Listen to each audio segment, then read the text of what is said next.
আসসালামু আলাইকুম রহমতুল্লাহ। প্রিয় দর্শক, আপনারা দেখতে পাচ্ছেন প্রতারক চক্র গ্রেপ্তার হয়েছে। প্রিয় দর্শক, যারা ডক্টর মিজানুর রহমান আজহারীকে এআইয়ের মাধ্যমে তারা এমন ভাবে প্রোডাক্ট বিক্রি করতো যে মিজানুর রহমান আজহারী প্রোডাক্ট হাতে নিয়ে তিনি সেটার বিজ্ঞাপন দিচ্ছেন, বিক্রি করতেছেন। আমি হঠাৎ করে একটা ভিডিও অথবা বিভিন্ন যে অ্যাড দেয় অ্যাপসে ঢুকলে পারে প্রিয় দর্শক, তো সেখানে হঠাৎ করে ডক্টর মিজানুর রহমান আজহারী তিনি অ্যাড দিচ্ছেন, হাতে একটা এরকমের ওষুধের বোতল। তিনি বলতেছেন এত টাকা দাম, এগুলোর উপকার আছে। আমি কি রে, ডক্টর মিজানুর রহমান আজহারী কবে আবার ওষুধ বিক্রেতা হলো? তিনি বিজ্ঞাপন দেওয়া শুরু করলেন কবে থেকে? অবাক হয়ে গিয়েছি।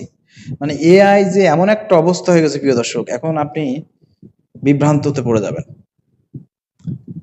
এমন একটা এআই এই পৃথিবীটাকে ধ্বংস করবে এবং মানুষের চরিত্র হনন করবে। এআই প্রতিনিয়ত মানুষের চরিত্র হনন করতেছে, প্রতিনিয়ত। ঠিক এই মিজানুর রহমান আজহারীর ছবি ব্যবহার করে এআই দিয়ে প্রিয় দর্শক ভিডিও বানিয়ে এই প্রতারক চক্র প্রিয় দর্শক ওষুধ বিভিন্ন পণ্য সামগ্রী তারা এতদিন বিক্রি করেছে।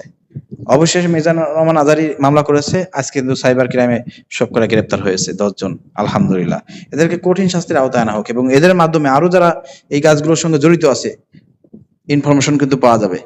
একেবারে পেদানি দিলে পরে কিন্তু ইনফরমেশন বেরিয়ে যাবে এবং ঢাকা শহরে কে কোথায় এগুলো করতেছে সবকটারে ধরে এমন শাস্তি প্রদান করা যাতে নেক্সটে এই ধরনের প্রতারণা করার সুযোগ না পায়।